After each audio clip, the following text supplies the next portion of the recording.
I never thought betrayal would walk into my life wearing the face of the two people I loved most. It was an ordinary afternoon, the kind where the world seems calm and nothing feels out of place. But one wrong turn down the hallway of my sister's apartment shattered everything I believed in. There they were, standing far too close, lips pressed together in a kiss so intimate that it burned itself into my memory.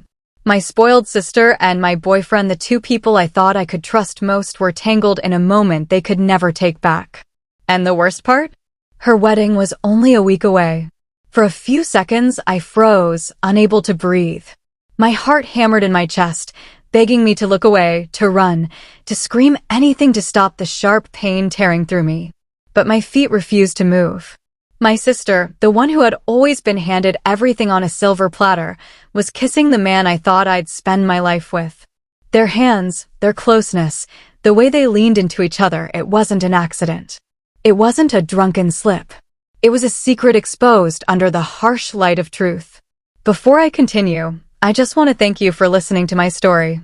It means more than you know. If you feel comfortable, tell me in the comments where you are watching from and what time it is right now. Now, let me take you into my story. I gasped without realizing it, and they pulled apart in panic. My boyfriend's eyes widened, guilt flashing across his face like lightning. My sister, on the other hand, straightened herself with that same entitled smirk she had always worn, like rules didn't apply to her. "It's not what it looks like," my boyfriend stammered, stepping toward me. But I couldn't even process his words. "Not what it looks like." My sister's lipstick still smeared on his mouth said otherwise. I turned and walked out before either of them could explain. My chest felt tight, my throat raw from holding back the scream clawing its way out. My mind was spinning, replaying the scene over and over again like a nightmare on loop. Betrayal doesn't always come from strangers. Sometimes it's the people closest to you, the ones who know your heart, your secrets, your love, and they twist it into something cruel. That night, I lay in bed staring at the ceiling, my phone buzzing with messages from both of them. My boyfriend, "Please, it was a mistake, let me explain." My sister, "Don't overreact, it wasn't serious." Their words blurred together, empty excuses that only fueled my rage. How could they betray me so casually, as if my feelings were disposable? As if the trust one had given them meant nothing? Memories of my childhood with my sister flooded back. She was always the golden child, the one everyone adored, the one who got away with everything. When she broke things, I was blamed. When she failed, I was expected to cover for her. Even as adults, the pattern remained. She was engaged to a wealthy man, planning the wedding of her dreams, while I quietly supported myself without anyone's applause. Yet I still loved her. I defended her when others whispered about her selfishness. And this was how she repaid me. I thought about my ex-boyfriend now. We had been together for 3 years.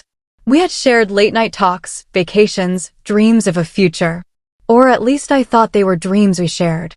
Now I questioned everything. Had he ever truly loved me, or was I just a placeholder until something more exciting or convenient came along? The next morning, I decided to confront him first. He showed up at my apartment looking disheveled, eyes red from lack of sleep. He reached for my hands, but I pulled away. "Why?" I demanded. My voice shook, but my words were sharp. "Why would you do this to me?" He ran a hand through his hair, looking desperate. "It just happened. I don't know why. I swear it meant nothing."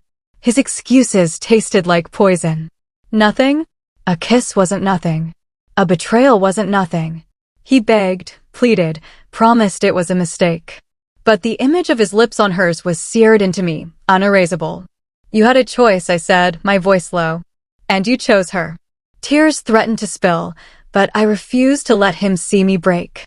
With every word he spoke, I felt my resolve harden.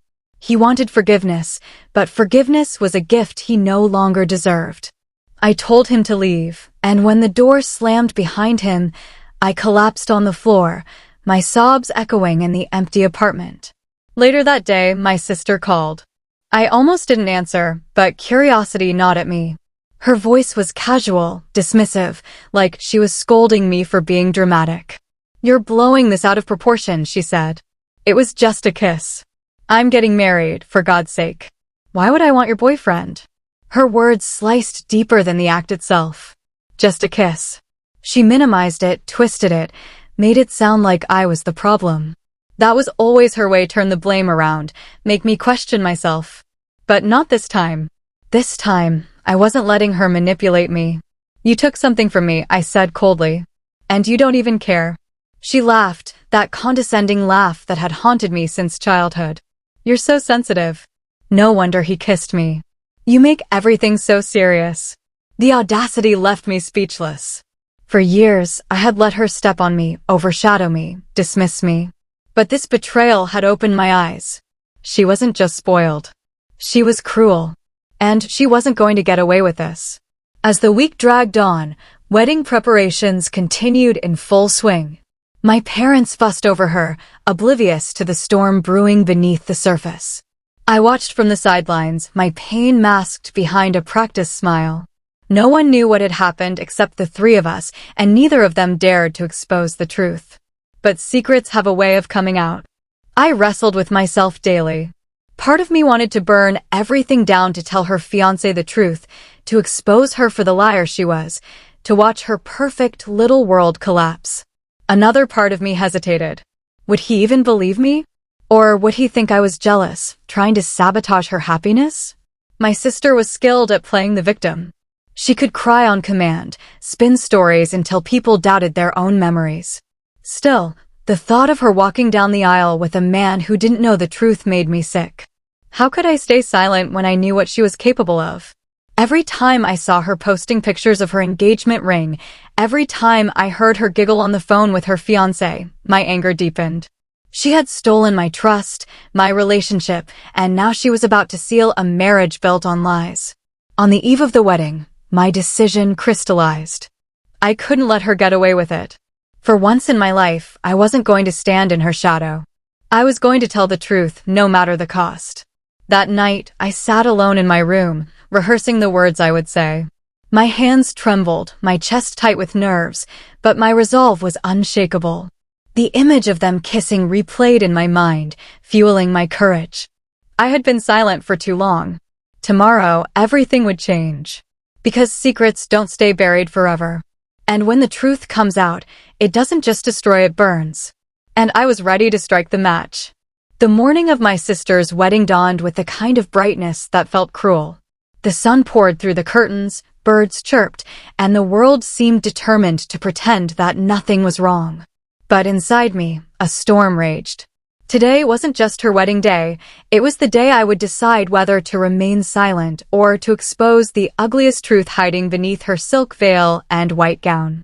I sat at the edge of my bed, my dress laid out beside me, my hands trembling as I clasped them together. My phone buzzed with messages from family reminding me not to be late, from my mother begging me to bring extra bobby pins, from my sister snapping at me about some last-minute errand.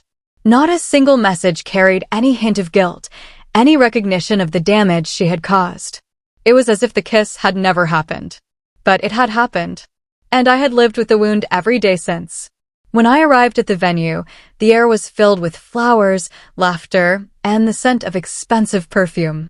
Guests were already milling about, snapping photos, sipping champagne, praising the bride who would soon glide down the aisle. My parents beamed with pride, bustling between relatives, ensuring every detail was perfect. And there she was, my sister, in her gown, radiant and flawless. To everyone else, she was the picture of innocence and joy. To me, she was a fraud wrapped in lace. She caught my eye across the room. For a moment, her smile faltered. She knew. She knew I held her secret like a loaded gun, and one word from me could bring everything crashing down. She sauntered over, her veil fluttering behind her like a banner of arrogance. "Don't even think about it," she hissed under her breath, her painted lips curling into a warning smile. To onlookers, it probably looked like we were sharing a sweet sisterly moment. But her eyes were sharp daggers. "If you tell anyone, you'll ruin everything. And trust me, you'll regret it more than I will." I stared at her, my chest tight with rage. "You kissed him," I whispered back. "You betrayed me. Do you really think you deserve to walk down that aisle?" Her smirk deepened. Please. It was nothing. He chose you, didn't he? Or at least, he pretended to. Don't be so pathetic. Her words burned like acid. She wasn't sorry. She wasn't even afraid. She was daring me to do it, to break the silence and risk becoming the villain in her carefully staged fairy tale. For a moment, I almost faltered. What if no one believed me? What if they thought I was jealous? What if I destroyed my family's happiness, all for nothing? But then I remembered the image of her lips on his, the smug dismissal in her voice, the years of being overshadowed, belittled, silenced. No, this time, I wasn't going to be her scapegoat. The ceremony began. Guests hushed, music swelled, and my sister stepped forward, radiant in her gown, clutching her bouquet like a trophy. Her fiancé stood at the altar, eyes shining with love and devotion he didn't yet know was misplaced. Every step she took down that aisle was a lie, every smile a mask. My hands clenched at my sides, my heart pounding with the weight of what I was about to do. When the officiant asked if anyone had objections, the silence was thick and heavy. No one ever spoke during this part. It was ceremonial, symbolic, almost a joke. But today, it wasn't. My voice cut through the quiet like a blade. I object. Gasps rippled through the crowd. Heads turned, whispers erupted, and all eyes landed on me. My sister froze mid-step, her face draining of color. Her fiancé blinked in confusion, searching my face for answers. I took a deep breath and let the words spill. A week ago, I caught the bride, my sister, kissing my boyfriend. In her apartment. Behind closed doors. She betrayed me, and she betrayed you. And you deserve to know the truth before you make the biggest mistake of your life. The room exploded into chaos. Guests murmured, gasped, some even shouted. My sister dropped her bouquet, her face contorted with rage. She's lying. She screamed, her voice shrill and desperate. She's jealous. She's trying to ruin my wedding. But her fiancé's face told a different story. Doubt clouded his features as he turned to her, searching her eyes for denial that never came. Her panic betrayed her before she could form another excuse. I reached into my purse and pulled out my phone. You want proof? My hand shook, but my voice was steady. I took a photo. I didn't want to believe it myself, but I had to. And here it is. Gasps echoed as the photo lit up the screen. My sister's lipstick smeared on his mouth, their bodies close, their kiss undeniable. Silence followed, heavy and suffocating, before her fiancé stepped back, his face twisted with disgust. You kissed him? His voice cracked with disbelief. A week before our wedding? She stammered, tears springing to her eyes. It was a mistake. It didn't mean anything. I swear I love you. But he shook his head, stepping away from her. You don't love anyone but yourself. The guests watched in stunned silence as he tore off his boutonniere and dropped it on the floor. This wedding is over, he declared, his voice ringing with finality. My sister collapsed onto the floor, sobbing, her perfect gown pooling around her like a cage. My parents rushed to her side, horrified, their perfect image of the golden daughter shattering before their eyes. As for me, I stood there, trembling but unbroken. For once in my life, I wasn't the one in her shadow. I was the one who had spoken the truth, no matter how painful, and the truth had set me free. In the days that followed, the fallout was brutal. My sister's fiancé cut all ties, his family pulling out of the wedding arrangements in disgust. Guests whispered, stories spread, and her reputation crumbled. She blamed me, of course, accusing me of ruining her life. But deep down, she knew it was her own actions that had destroyed everything. My ex-boyfriend tried to crawl back into my life, begging for forgiveness, insisting he had been manipulated, that it was a moment of weakness. I blocked his number and erased him from my life. Betrayal that deep couldn't be undone. For the first time in years, I felt free. Free from her shadow, free from his lies, free from the weight of silence. It hurt, of course it hurt, but the pain carried strength with it. I had faced betrayal head-on and refused to be silenced. My sister may never forgive me, but forgiveness was never my goal. My goal was truth. And as I looked at my reflection in the mirror one night, I realized something. Betrayal doesn't define you. What defines you is how you rise from it. And I rose stronger than ever. Because I was done being the forgotten sister. I was done being stepped on. And in that moment of truth, I finally claimed my own voice and my own freedom.